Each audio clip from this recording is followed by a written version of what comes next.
Est-ce que je peux commencer? Can I Yes, start? we are good to go. All right. So welcome everyone to our last presentation for this afternoon.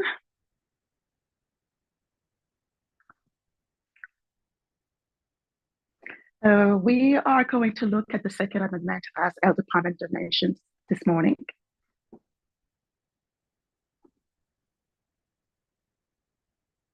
But I'm going to bring it, in another way. And just for a little bit of background, we were looking at libertarianism during our midweek studies. And this is how the subject of gun rights came into play.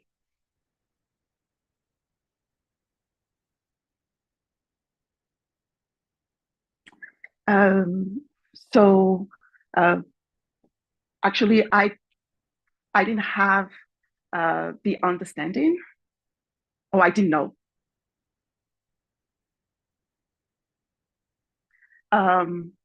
Whether or not we should carry or not carry guns.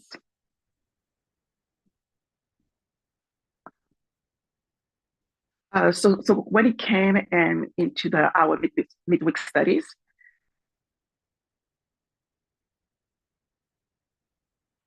I was surprised. And so my first reaction was to talk to Elder Parminder.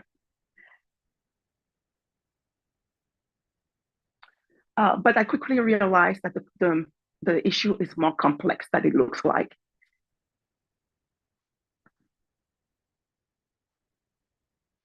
And that we needed to study it a little bit deeper. At least I needed to study it a little bit deeper.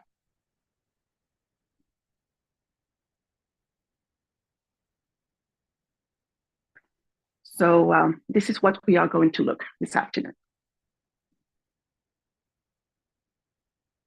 So let's start with silent prayer.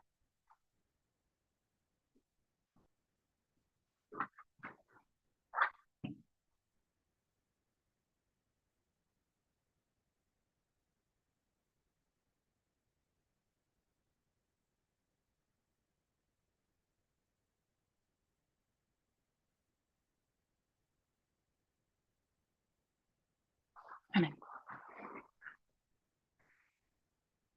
So with the introduction of the Midnight Cry, we've seen that the movement moved from the right to the left. Okay. And there was 4 studies that help us make that shift. There was the 2 stream of information, the Battle of Ipsos, the moral majority, and the line of the Nathanims. And these 4 studies highlighted the values of the conservative Christians' right,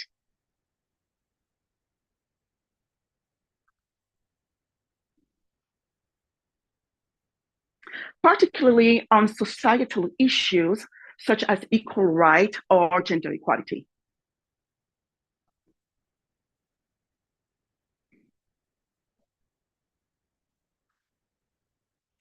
Equal rights.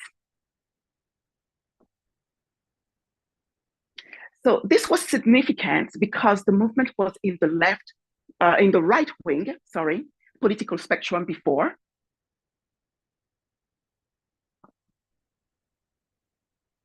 Because of our heritage, SDA heritage. We were looking at Protestantism, evangelicalism, Catholicism.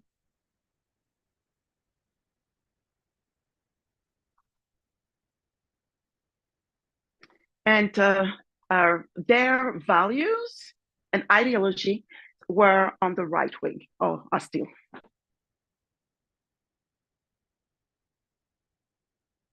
But we also came to understand that the right-wing political spectrum goes beyond apostate Protestantism.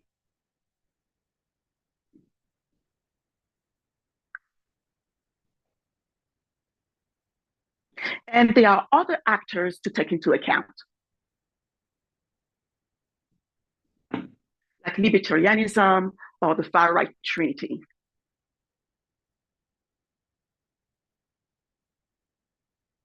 Libertarianism,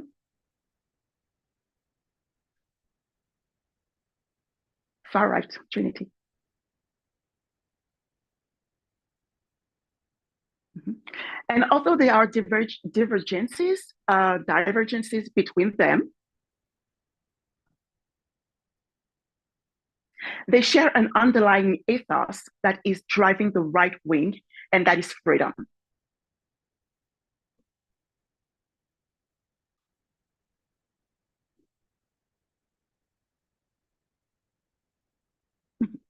So this concept of freedom was brought to our attention when Elder Test started her Vesper studies.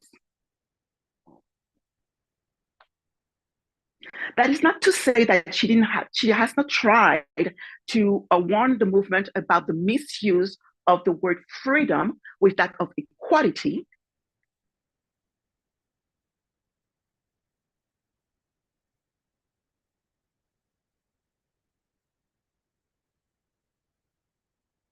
She did.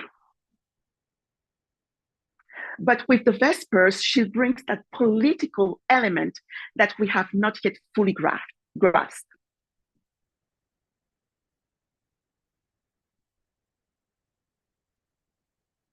And so the Vespers, they help us connect the dots that we were missing to understand the polarization between two cultures, freedom and equality.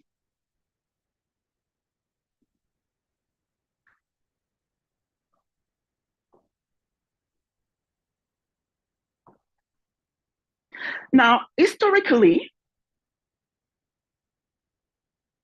the notion of freedom in the United States can be traced from the beginning of the New World, but particularly since 1763. So we have colonies that are under Great Britain.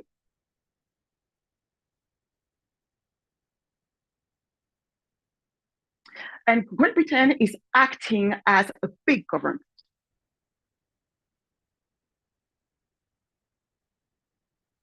And one thing that they want to do is to tax the colonies to increase their revenues and expand their control.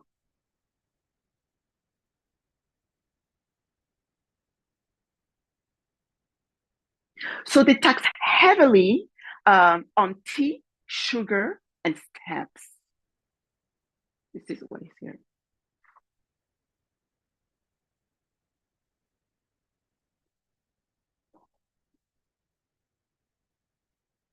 But the American colonists turned against the big government.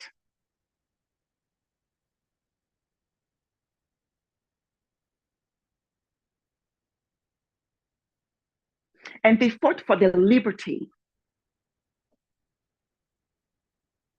But not only because of the tax imposed on the colonies,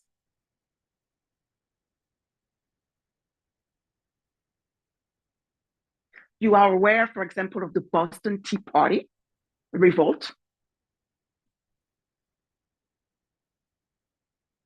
But also that the colonists, they were misrepresented at the House of Commons.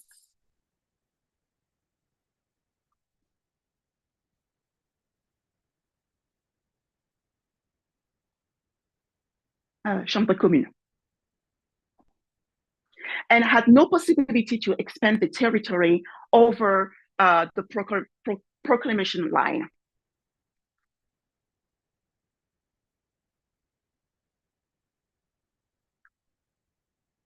So this brought them to fight the American Revolution in between 1775 and 1783.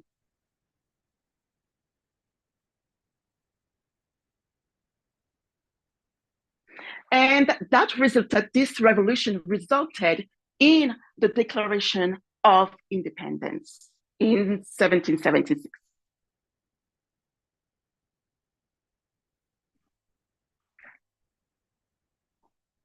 And also the writing of the Constitution in 1787.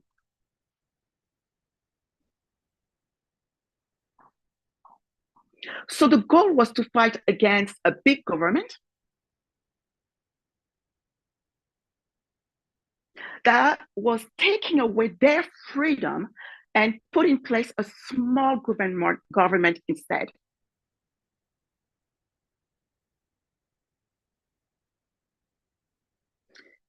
And the Declaration of Independence and the Constitution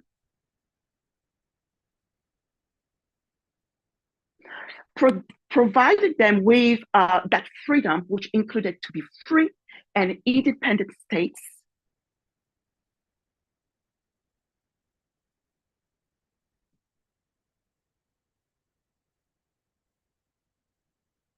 Mm-hmm. And it also gave them the right of liberty and pursuit of happiness.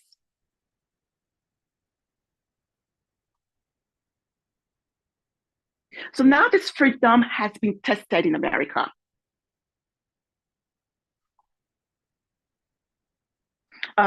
We know what happened with slavery that resulted in the Civil War, for example.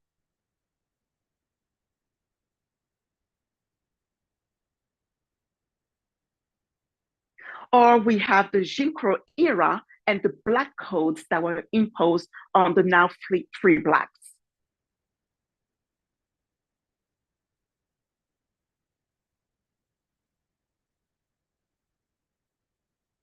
And we also have the Ku Klux Klan. Okay. Oh, the rise of the Ku Klux Klan. Mm-hmm. So now we move a little bit forward. And, all right, I hope you can see correctly, hopefully. Okay, so we have now a financial crisis coming into America in 1929. And that will be a turning point as it shows the limitation of a small government.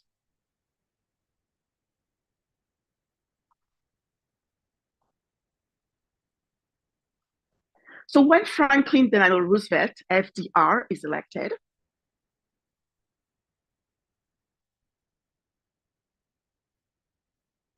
he put in place a big government.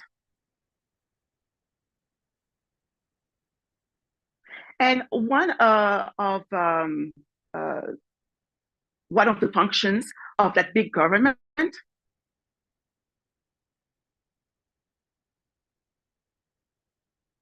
was to intervene in the market economy, finances,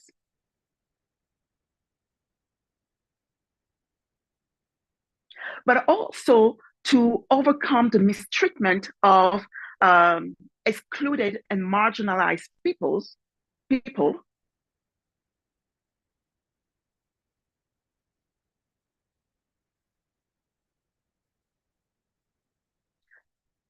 such as people of color, women, elders, disabled, refugees.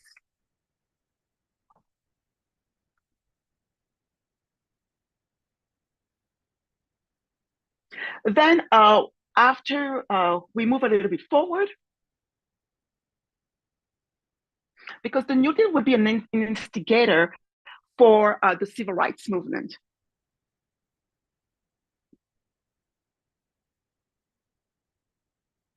Which will be followed by the women's rights movement. And also the LGBTQ movement. I just put some wall here. Mm-hmm. So what we see from the time that FDR is elected We see two sides. We see Republican with Hoover advocating for freedom,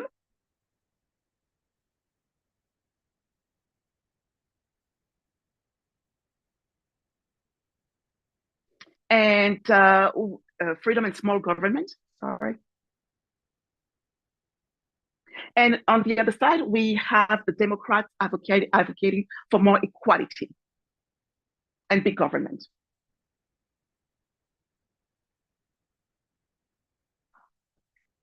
And we know how this battle is very important to understand.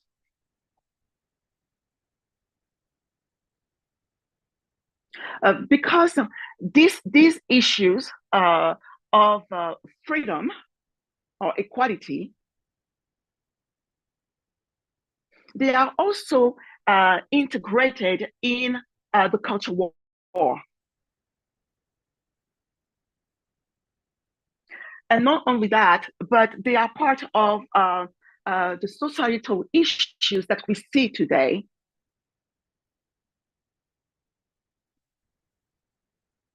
And we know that this is significant because this is what helps us to understand the text at the Sunday law.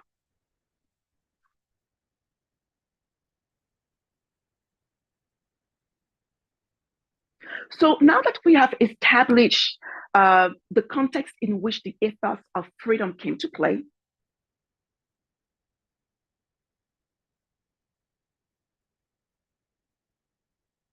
we need to also understand the context in which the Constitution was written, and particularly the Second Amendment.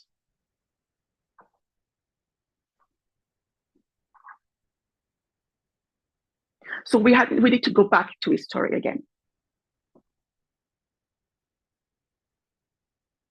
So now that the colonies won the American Revolution, we are here.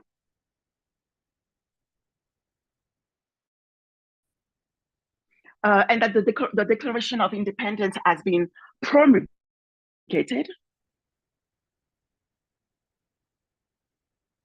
They need to create a government with enough power to act as a national level.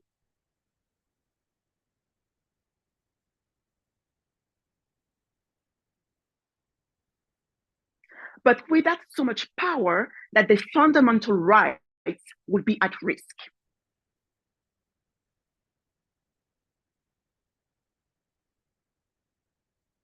And one way this was accomplished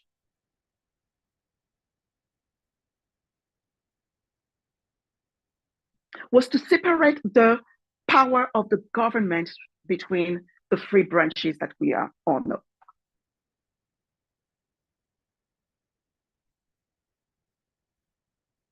Executive, legislative, and judicial branches. Now, before those, the Declaration of Independence and the Constitution,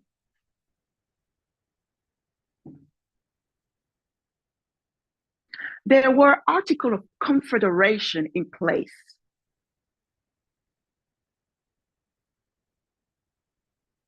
However, the Congress of the Confederation had limited power to conduct diplomacy and make war.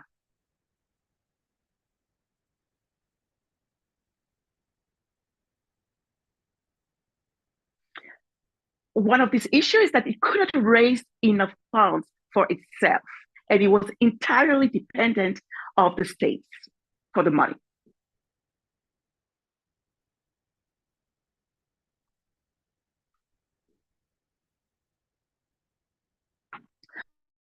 So therefore, they decided to come together and to come together to attend a convention. And this convention was placed in Philadelphia to change those articles.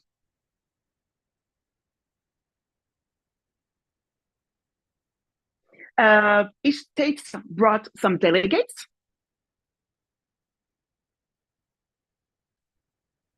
And on September 17th, 1887,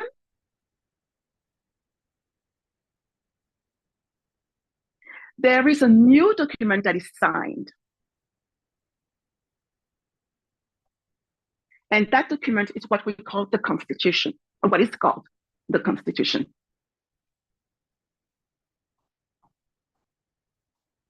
So the Constitution was written in 1787.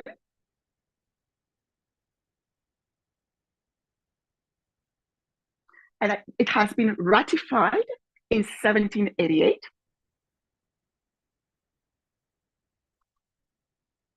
And it was put in operation in 1789.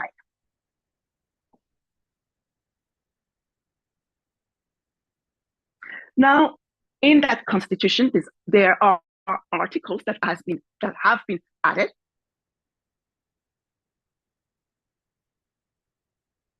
And some of those articles were part of the Bill of Rights.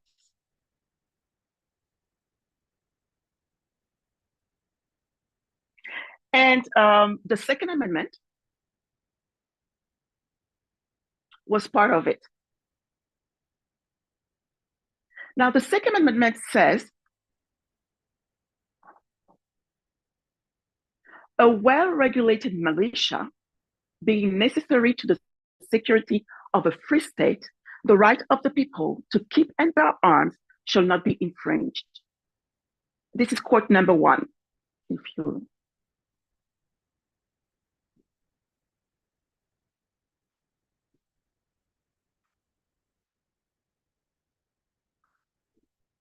So this sentence can be a bit confusing.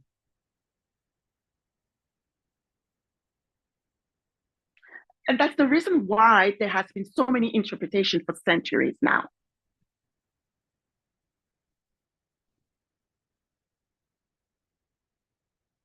But when the framers, they wrote the Constitution, they relied on other political theorists to build the ideal republic.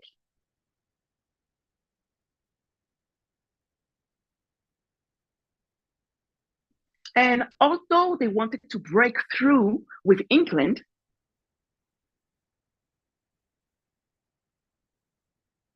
they relied on the English law to write the law of the US, of the United States.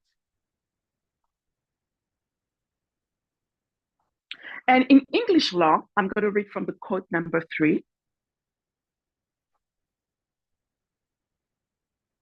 The origins of the Second Amendment can be traced to the late 16th century when Queen Elizabeth I instituted a national militia in which individuals of all classes were required by law to bear arms to defend the crown.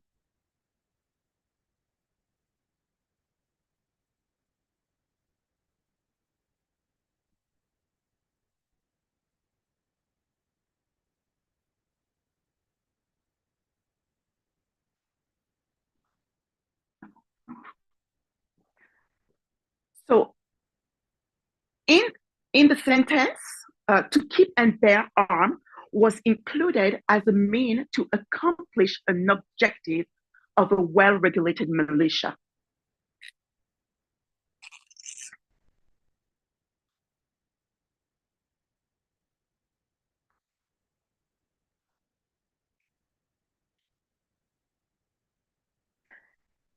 So what they needed to do is to check federal tyranny, check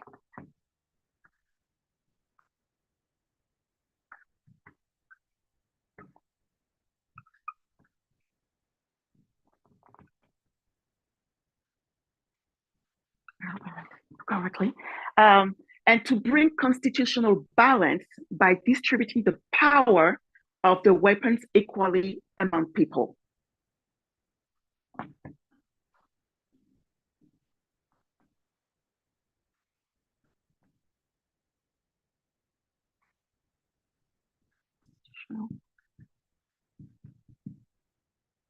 Balance.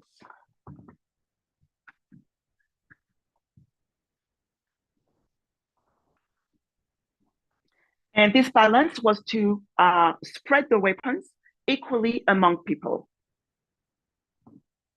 Um,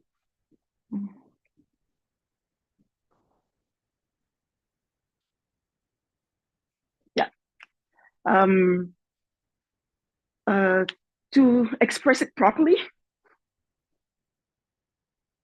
I'm just going to read it from the quote number 4, the part in bold.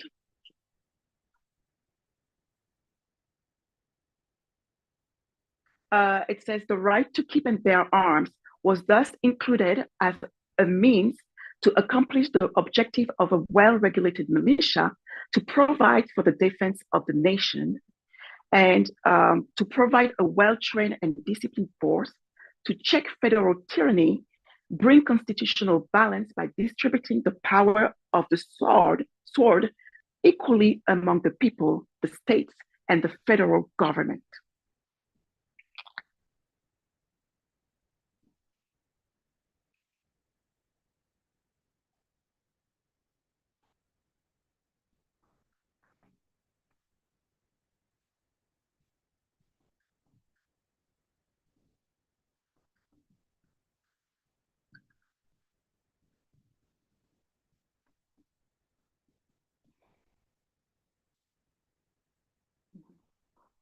Um, just looking at my notes. Okay, so the framers of the Constitution were influenced by the system in place by the Crown.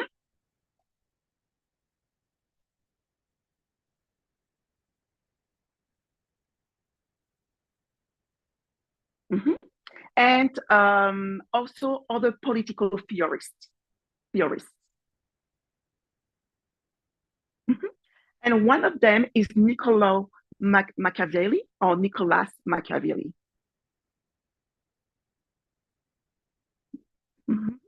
And he was a diplomat, an author, a philosopher in the 1400s.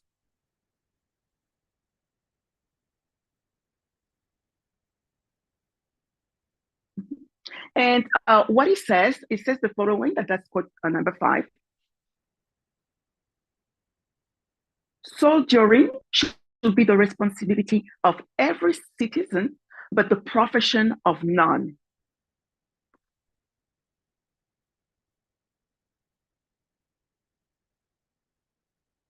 So, in other words, it is the rights and responsibilities of citizens to take part in the military service,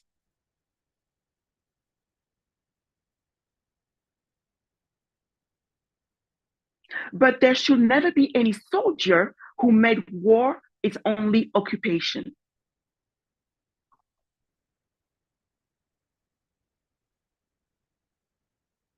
There was another theorist, political theorist. His name is Lawrence Kress. And it's an author that published a book in the 1800s, in the early 1800s.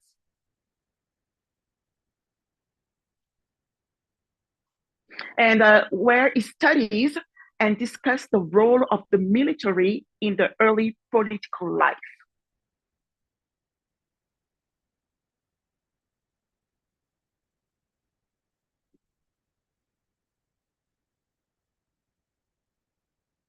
Politique. So, so it says, and that's the quote number 7, he kind of summarized Machiavelli's position.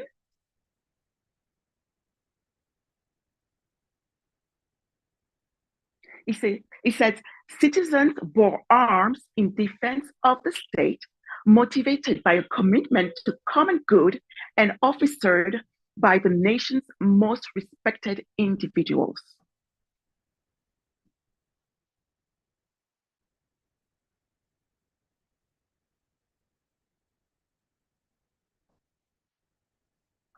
So it is in this context that the framers wrote the Second Amendment. The Second Amendment that says a well-regulated militia being necessary to the security of a free state, the right of the people to keep and bear arms should not be infringed.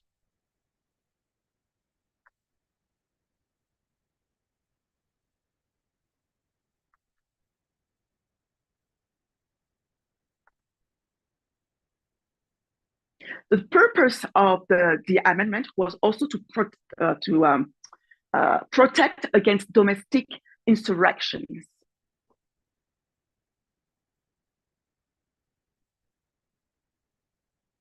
Because 4 years before the Bill of Rights,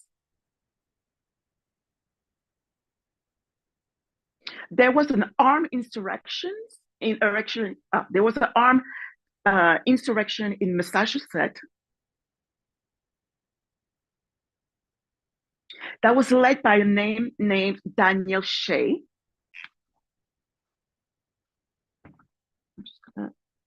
Daniel Shea.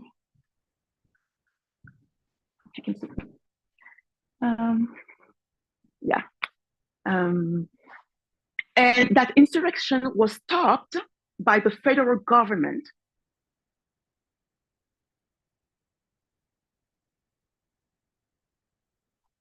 But many recognized the need of a stronger central government at the Constitution Convention in order to protect against insurrections.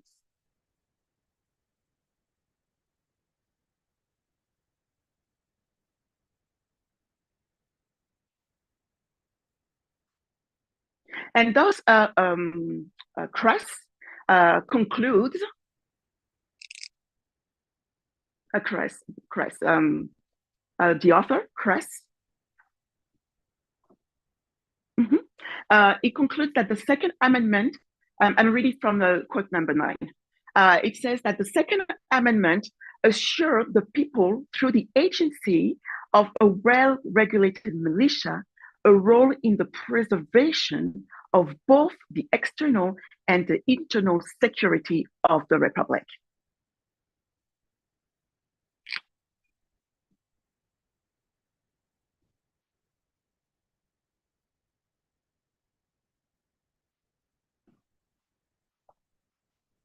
Just gonna write that security.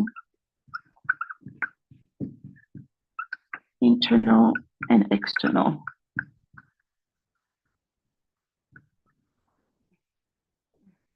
Okay. So according to the same author, according to Kress, guns were understood by Republican political theorists of the time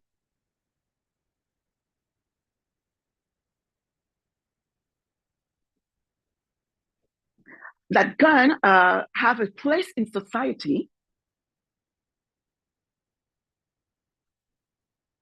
but only in the service of the common good. And that access to arms was understood for a communal rather than an individual right.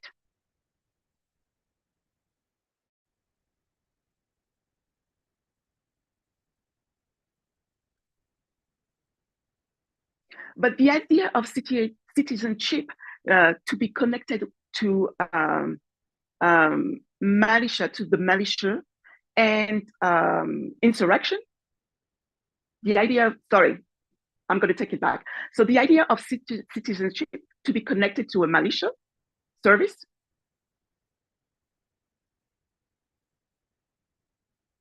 has been challenged.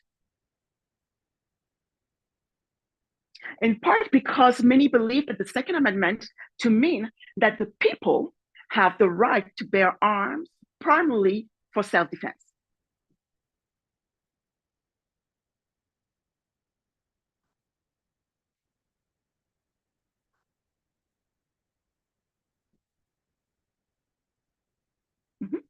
And this idea has been legitimized, if I can use that word, by the Supreme Court interpretation of the Second Amendment.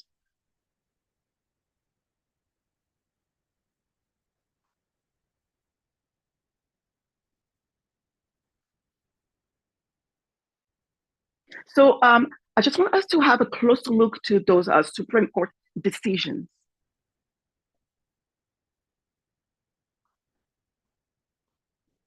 So before 2008, yeah, the Supreme Court hadn't heard a case regarding the Second Amendment since 1939.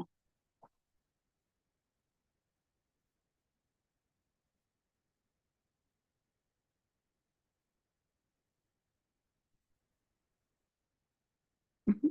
And and this was the case called U.S. versus Miller.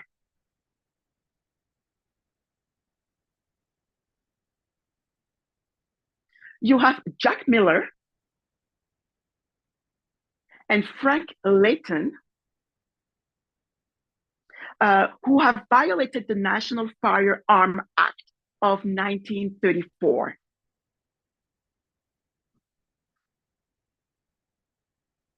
Because they transported a, um, a I'm going to try to say it, a sawed-off double-barrel 12-gauge shotgun. You can just say shotgun.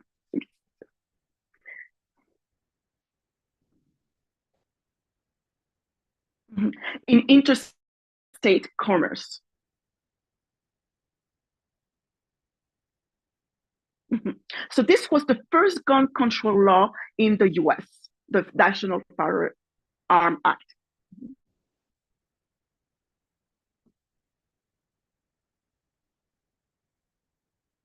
And Jack Miller and Frank Layton, well, they appealed saying that the law violated the Second Amendment right to bear arms.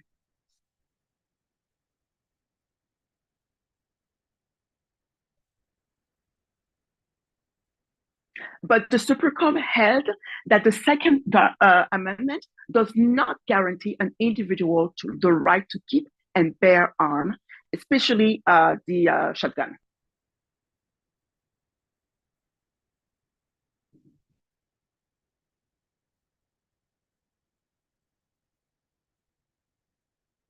And uh, the Supreme Court Justice James Clark Reynolds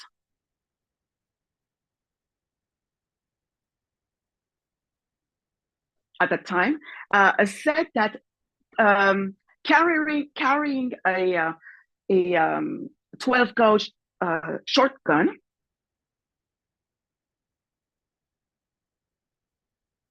does not have a reasonable relationship with the preservation and the efficiency of a well-regulated militia.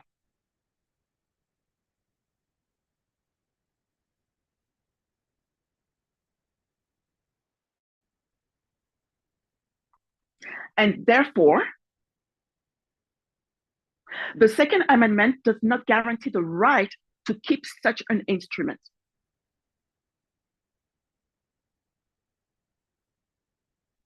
And even the NRA at that time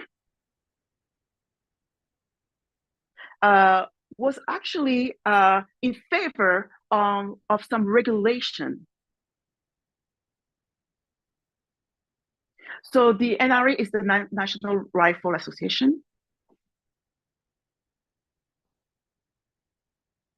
And their president in 1934 was Carl Frederick. Mm-hmm. And it says, and I'm going to read from the quote number 11. It says, I have never believed in the general practice of carrying weapons. I seldom carry one. I do not believe in the general promiscuous toting of guns. I think it should be sharply restricted and only under licenses.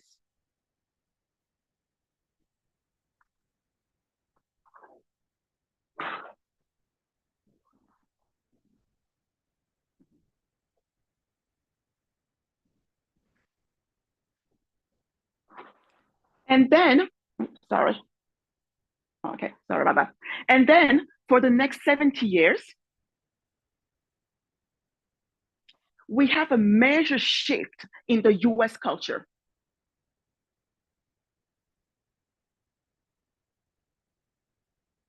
And one of them is the growth of the NRA.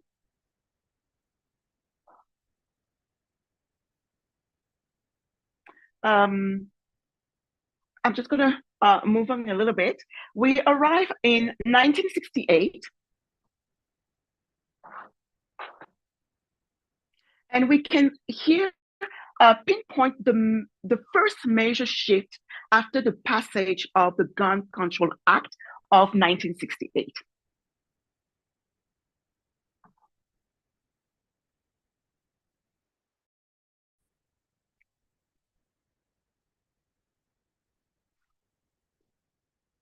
Here we see a growing faction of the NRA gun rights activists.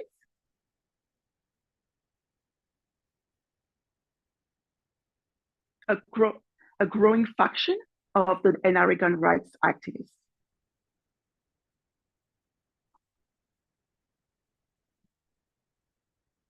Mm-hmm. That they begin to shift the focus on the group onto politics.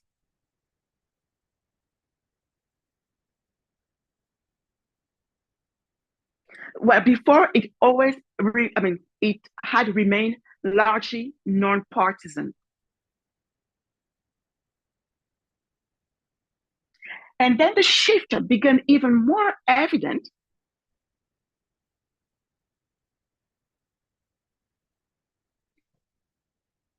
when the NRA founded what they called their lobbying arm.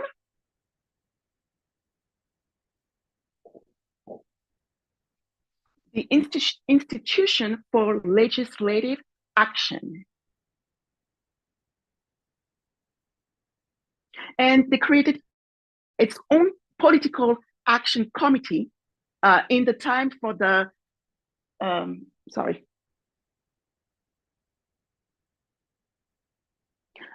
political action committee.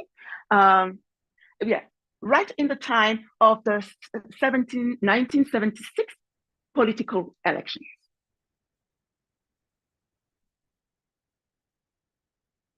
And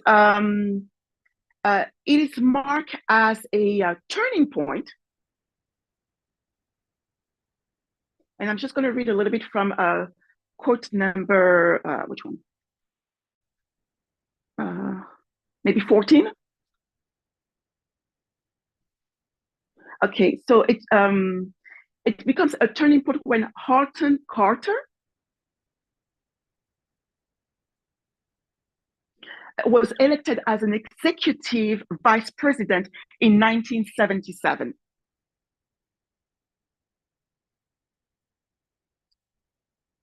And he shifted the focus of the NRA sports activity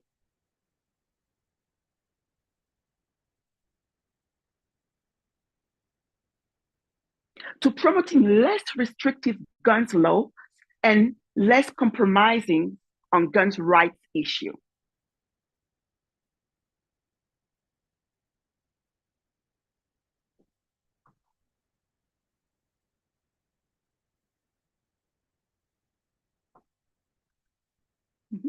And since then, the NRA has systematically lobbied to break down federal gun control laws.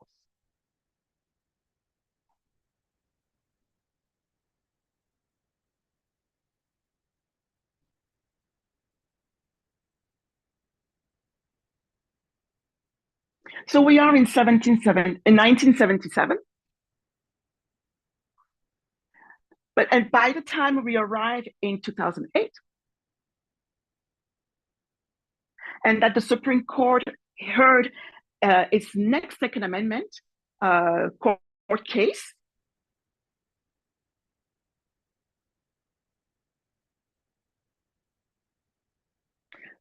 we see that the conversation in society around guns has completely shifted.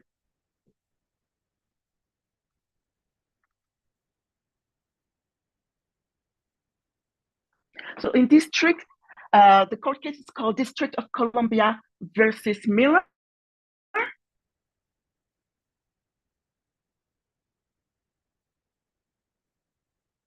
And it was a 5-4 ruling.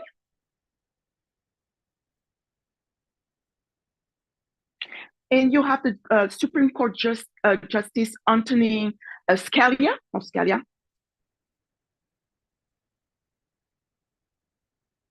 that he recognized an individual right to possess firearm independently of the service of a state militia.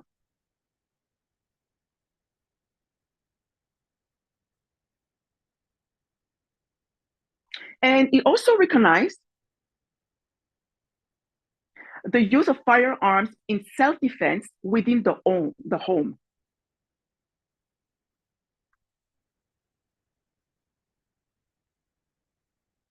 So the court argued that the first clause of the amendment in connection with the militia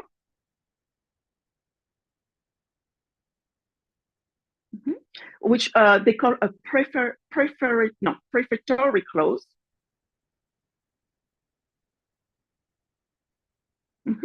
That clause should not restrict the operative clause of the amendment.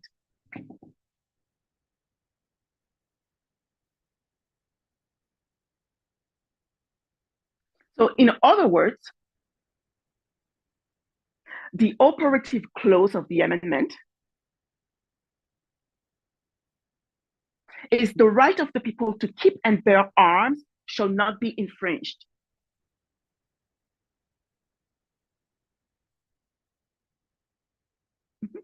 So the court said that the operative clause should be read to guarantee an individual right to keep and bear arms for self-defense.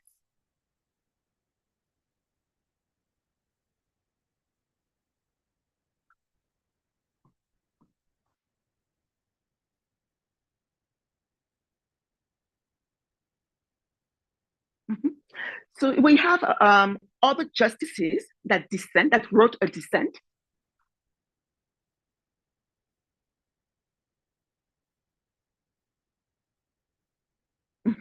And some of them are John Paul Stevens,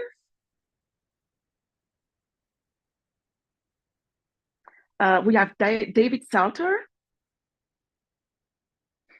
Ruth Bader Ginsburg, and Stephen Breyer. And in John Paul Stevens' dissent,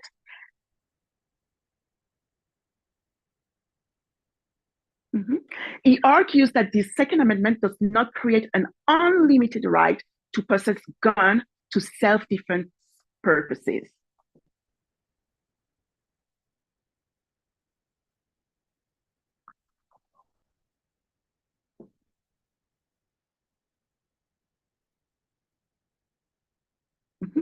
Instead, the most natural reading of the amendment is that it protects the right to keep and bear arms for certain military purposes.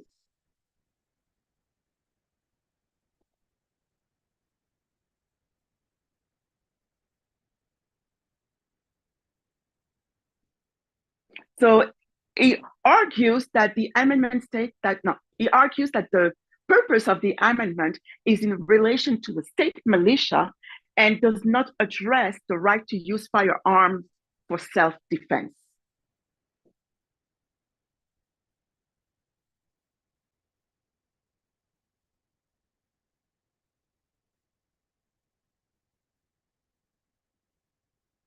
Particularly because self-defense is not mentioned in the Second Amendment.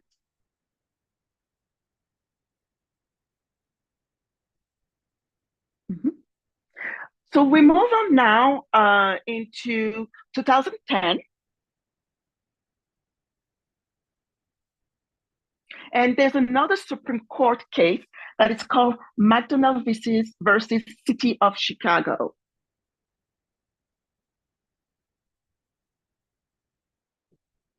In that ruling, the Supreme Court held that the right of an individual to bear arms is protected by the Second Amendment.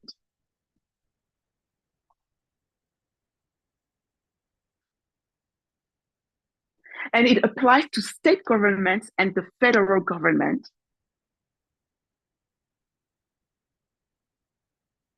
Because the right to self-defense is fundamental to the nation's scheme of ordered liberty.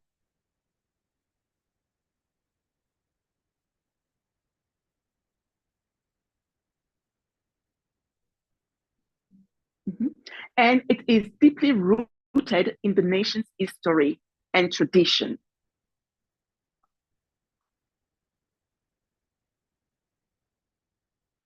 Then we move on again. Then we have another court case in 2022. And it's the New York State Rifle and Pistol Association.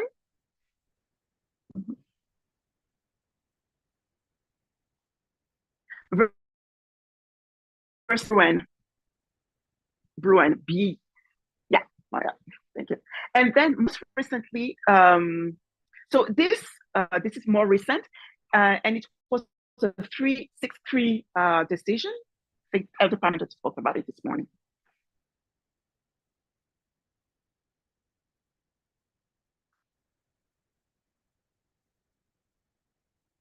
And the Supreme Court ruled that the New York's law was unconstitutional, and that the ability to carry a pistol in public was a constitutional right guaranteed by the Second Amendment. It was too long. Okay, let me do.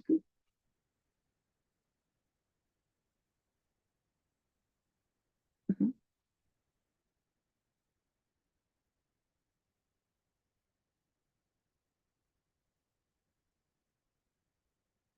So, in other words, from their interpretation of the Second Amendment,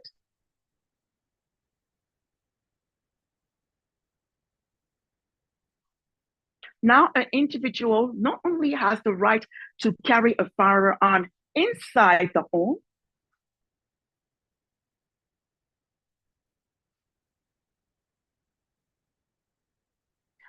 but now they also have the right to carry a firearm outside the home for the purpose of self-defense.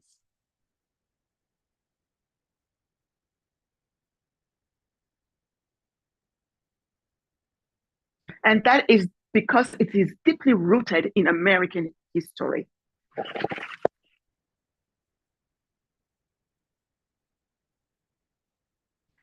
Again, this decision was dissented.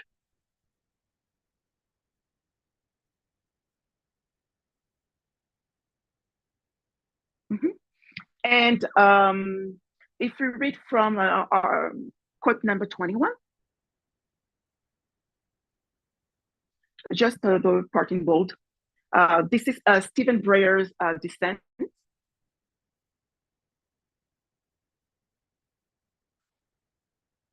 And he concluded that when courts interpret the Second Amendment, it is constitutionally proper, indeed often necessary, for them to consider the serious danger and consequences of gun violence that lead states to regulate firearms.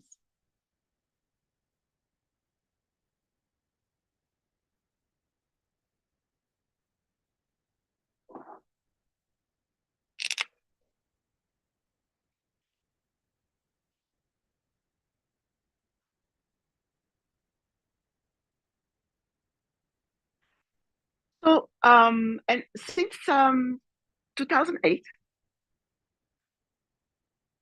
there's been about 80 court cases about the Second Amendment.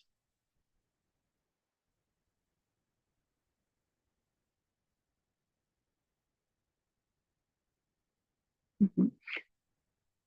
And we see how the understanding has shifted.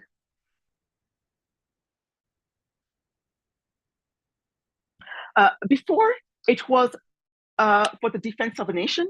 Put it there. It was also to check federal tyranny.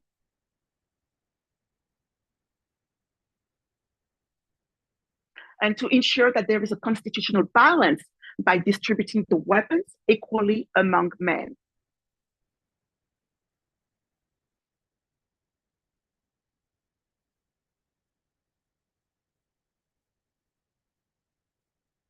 It was also to preserve the internal and external security of the Republic.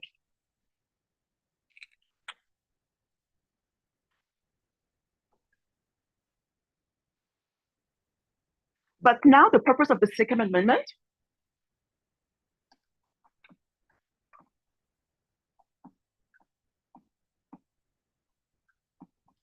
it's for self-defense, can be used inside and outside the home.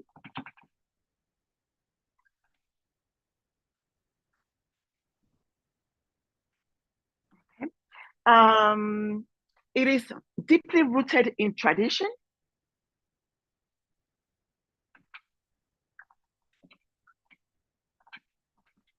And it is an ordered liberty.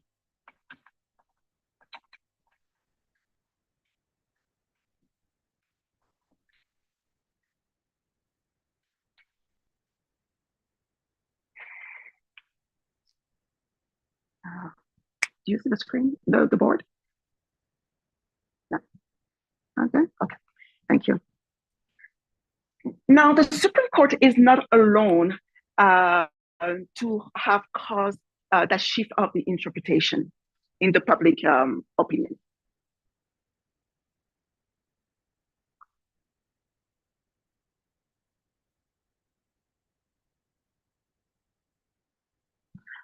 In fact, the NRA has been successful in promoting the argument that the Second Amendment gives the right to bear arms for self-defense.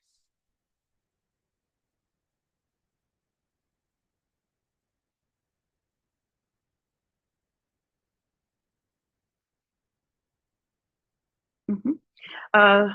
Mm-hmm. The former CEO of the NRA, I'm gonna write his name over there. Wait, his name is Wayne Lapierre.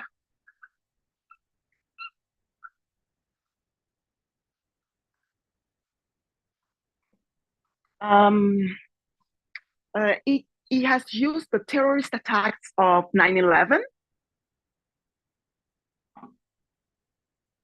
as an argument to defend the right to own guns.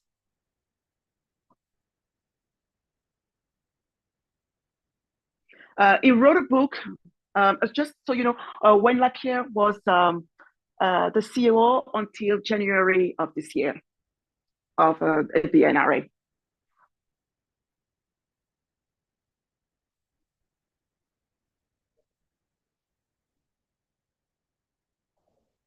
And in 2003, he wrote a book called Guns, Freedom, and Terrorism.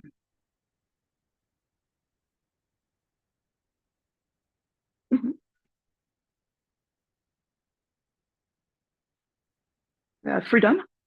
Freedom, and terrorism. Mm-hmm. Where he will argue that some rights are more important than others, and that the Second Amendment is the first freedom, the one right that all others lean on the most.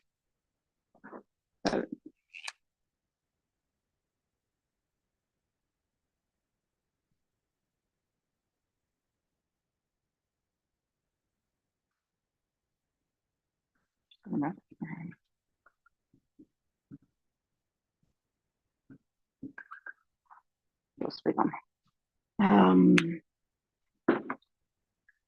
already we can see in his to have a group. Okay.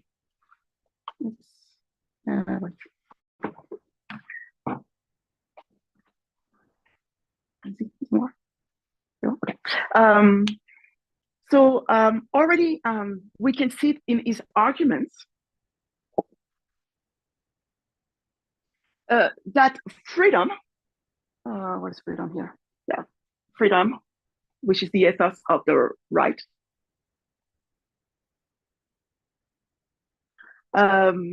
is associated with the right to be armed.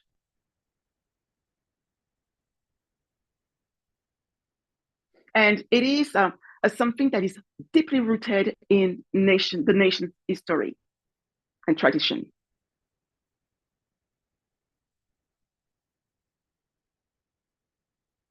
In the same book,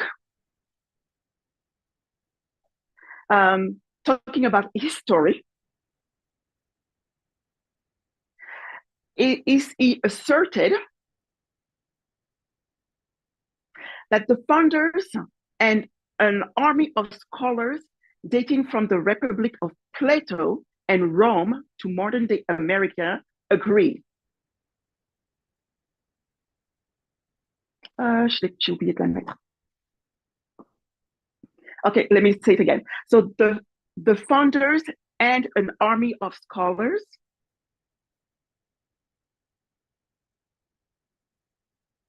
those founders, they date from the Republic of Plato, Rome, and the modern day America. They all agree. Self-defense works. Criminal fear armed citizens, and so do terrorists.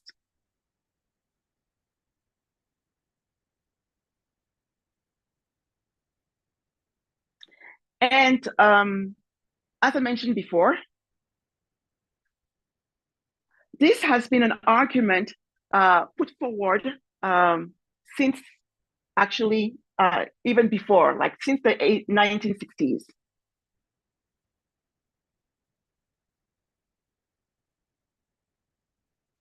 And this argument has been adopted by the Republicans and the right-wing mainstream in general.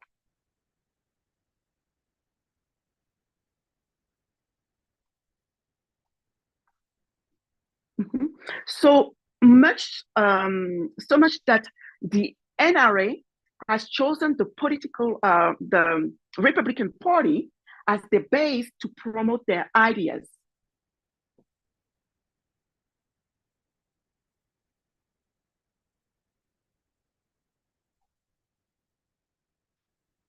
Mm-hmm. And what they do in return is that they boost the political campaign of the Republicans.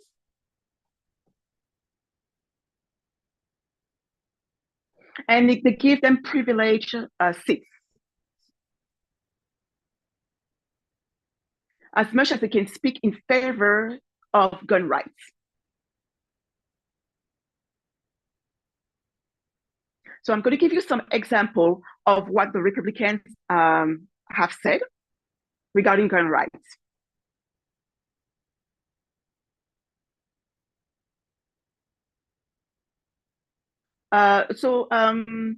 In 2014, you remember Elliot Rodger, the incel? Mm-hmm. So he went on killing people in California, 6 people, I think. And you have one guns rights activist.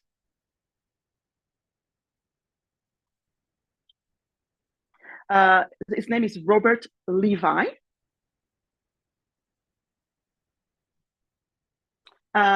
And he says, and this is part of a quote 23, he says, "Your dead kids don't trump my constitutional rights."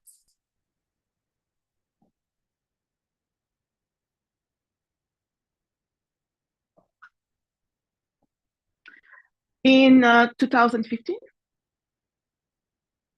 there is the Oregon campus mass shooting.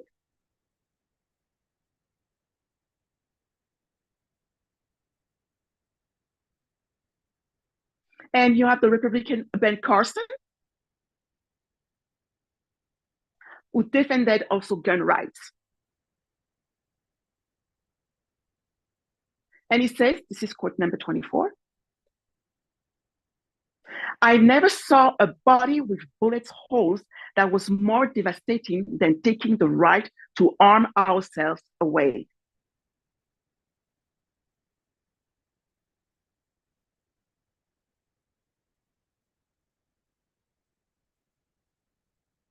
And it also suggested, I'm just continuing reading, um, that the victims should have had the courage to attack their assailant, and he accused President Obama of politicizing the tragedy by embracing the family of the dead.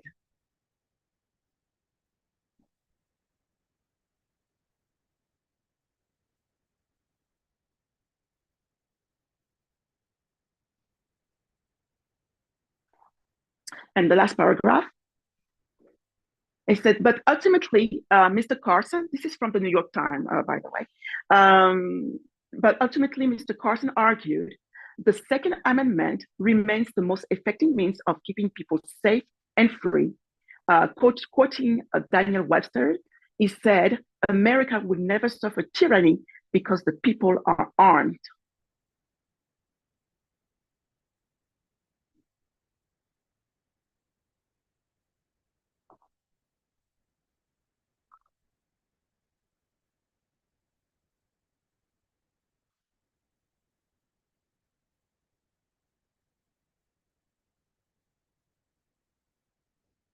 In 2016,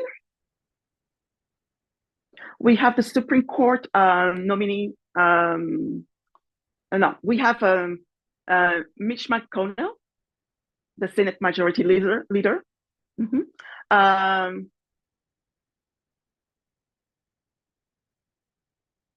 That he mentioned that Republicans will never nominate a Supreme Court justice opposed to the NRA.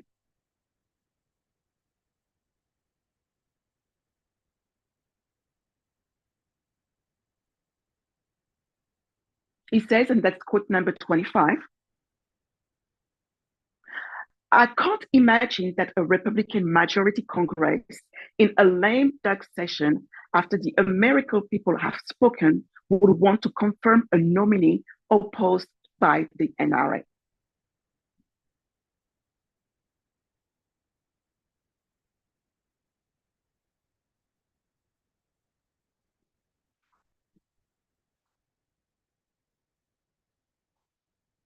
If we move forward, 2016 also, um,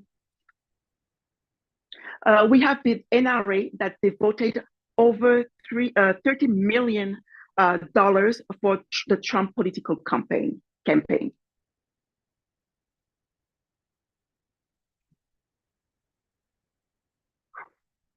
And Trump, on the 100th day in office,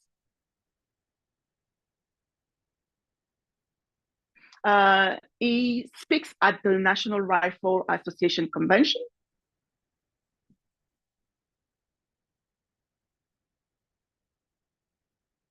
And he says, and it's in quote number 26, freedom is not a gift from the government. Freedom is a gift from God.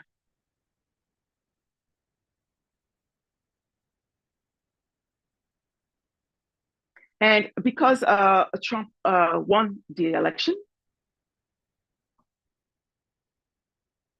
he promised them that he will back them up, the NRA.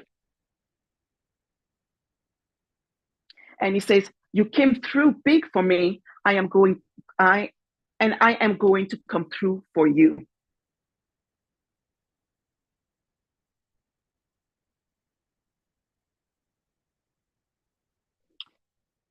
Now, there is discussions that prove, how much politicized the Second Amendment is.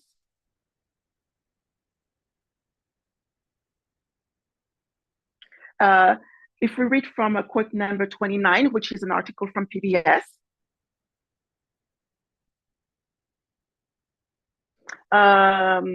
it says this is political as much as legal. This is about justices who came out of the conservative movement advocating positions that they've advocated for a long time. And what the Second Amendment means is not determined by the Second Amendment, is determined by who wins presidential election and gets to appoint their like-minded justices. These decisions are about the Constitution means are deeply political, always have been, always will be. Quote number 29.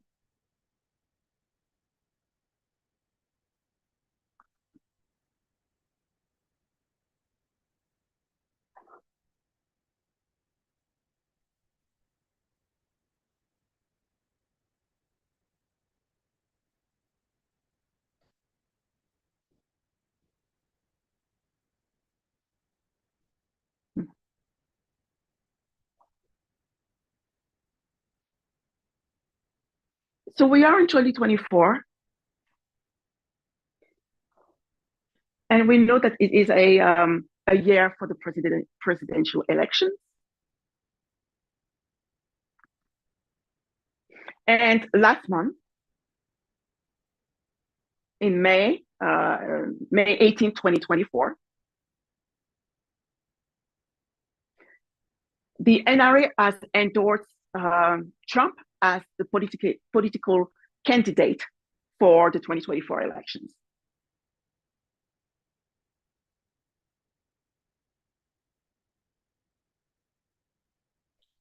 Quote number 32.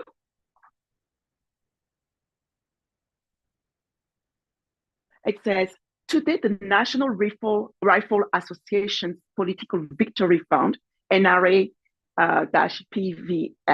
is honored to announce its full endorsement of President Donald Trump for re-election to a second term as President of the United States. This endorsement is a recognition of President Donald Trump's unwavering support of the Second Amendment and his dedication for protecting the constitutional right of Americans to defend themselves and their families.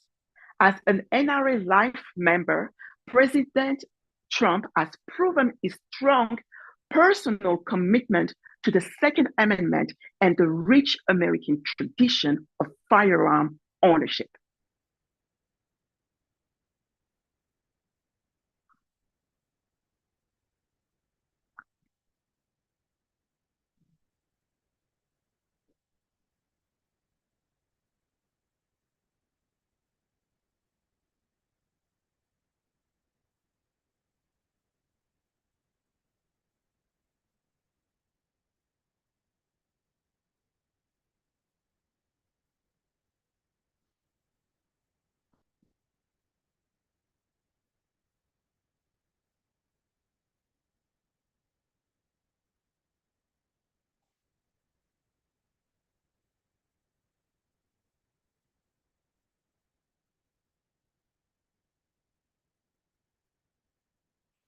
And Trump has already made a strong statement during the forum.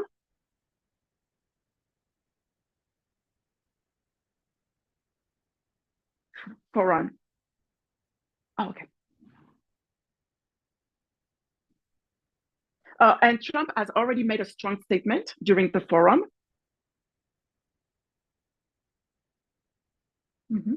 He said that he will stand strong for your rights and liberties.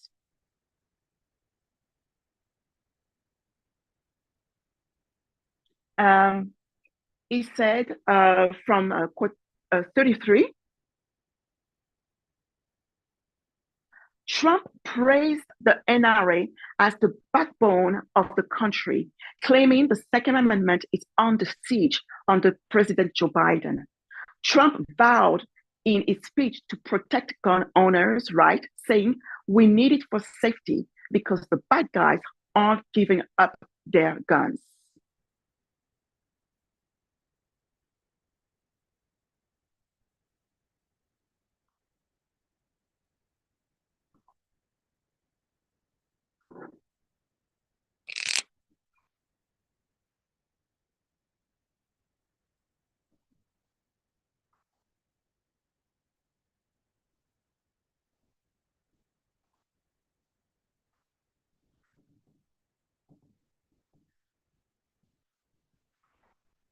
Okay.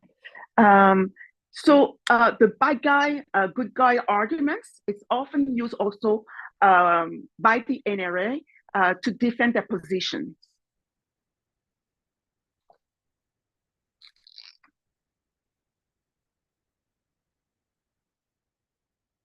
to defend their positions. Mm-hmm. Rain Lapierre said, and I forgot to put this one too, but he said, the only thing that stops a bad guy with a gun is a good guy with a gun.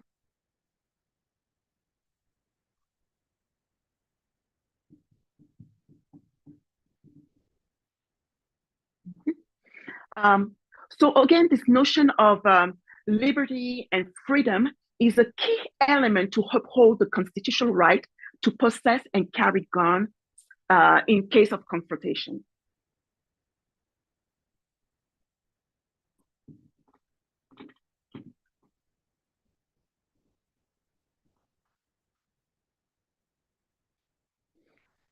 And with the recent interpretation of the Second Amendment by the Supreme Court,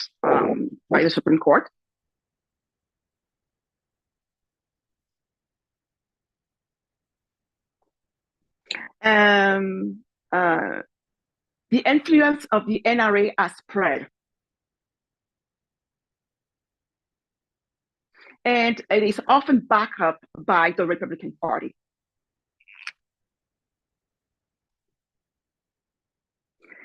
So, from what we've seen, uh, before the holders of the right was a militia,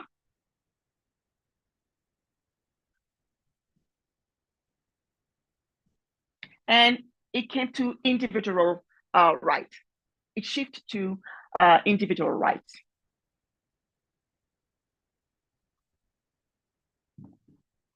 Then the object of the right was to bear arms, and it has shifted to carry guns.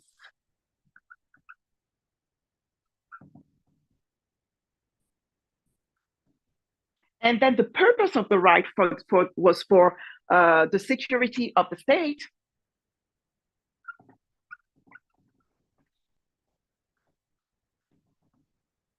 And it has shifted to now mean that it is for self-defense.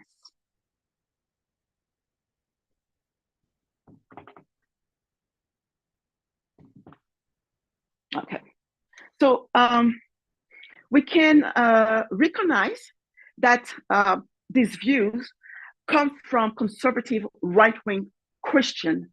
Yeah, that come from them. They come from the conservative, the right-wing, the Christians, fundamentalists.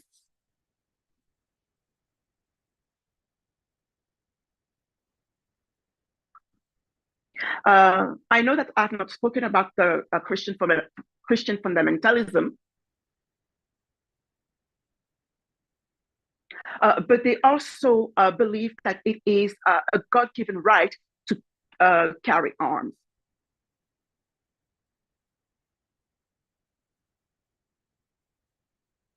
And many, there's also, I want to say, there's also Democrats, that support the Second Amendment. But it is disproportionately advocated by the right wing.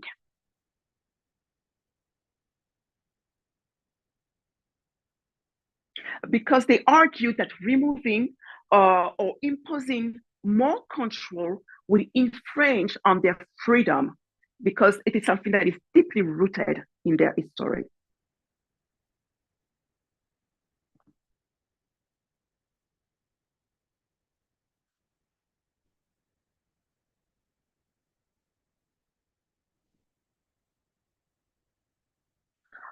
With this being said, we are missing one element to position ourselves on whether or not we should carry guns.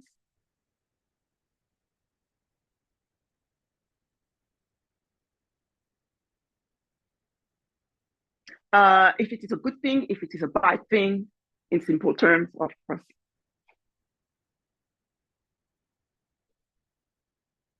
And that element is self-defense. So we will need to understand how self-defense works,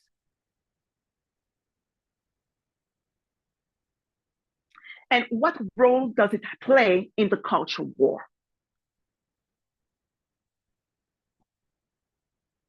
And that I will talk about it tomorrow.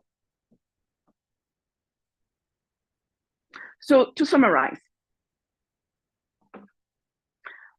we have taken a journey to look at the history of gun rights.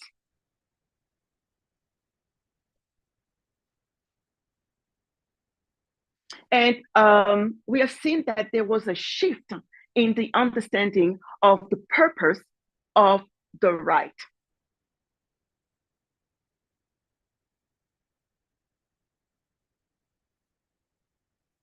This shift is actually pretty new.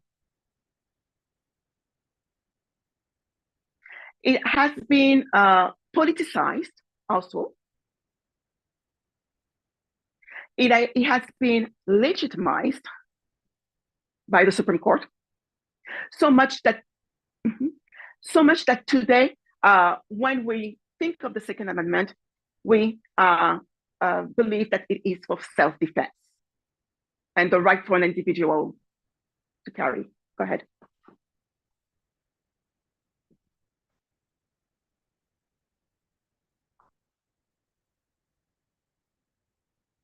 But we need to take into account that the people that are the more that are advocating those rights, and I'm going to say it simply, are from the right wing. They are more libertarianism, far right. It's more from the right wing stream.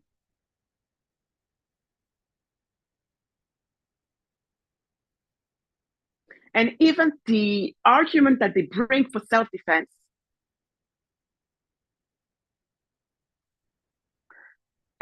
is associated, with their freedom.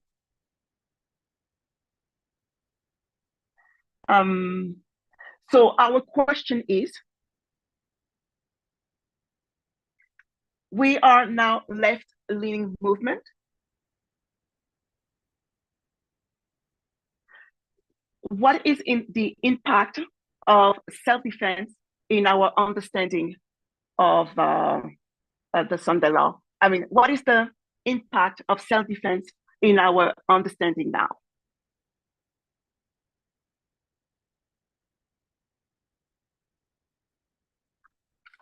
Right, let's pray.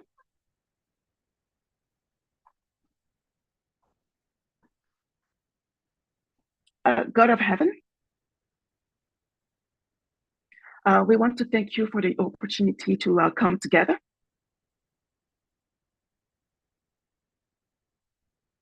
Where we can safely discuss the issues of the days.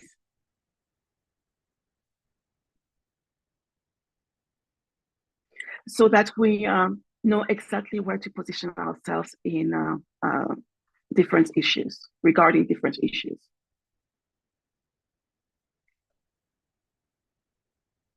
I pray that we have an open mind, so we can discern what is the trajectory that we should take.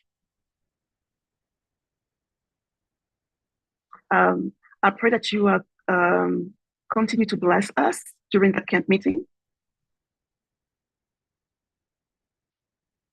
And that